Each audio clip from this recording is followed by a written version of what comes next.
the administrator can control the rollout of the new version of the Simplified Loader template. Simplified Loader provides an option to centrally control the versions used by the users.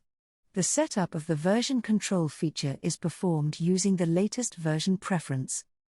To implement version control, open the latest version of the template Excel file. It is important to use the latest version of the Excel file as the setup instructions vary by the template versions.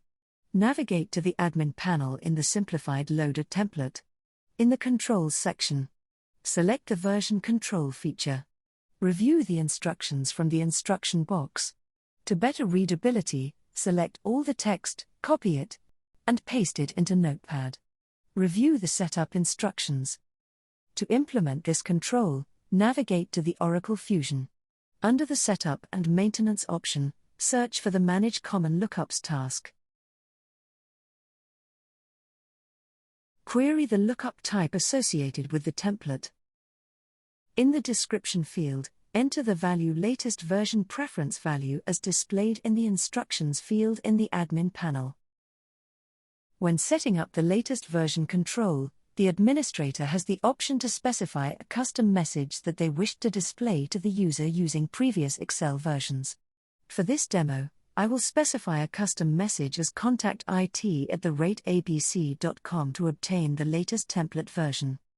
Save your changes in the lookup type form.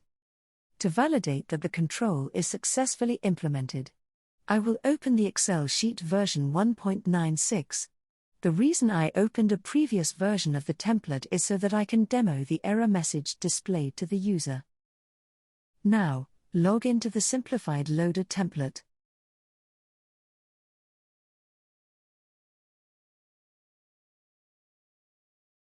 Enter the details of an invoice transaction and click on the Create Invoice operation.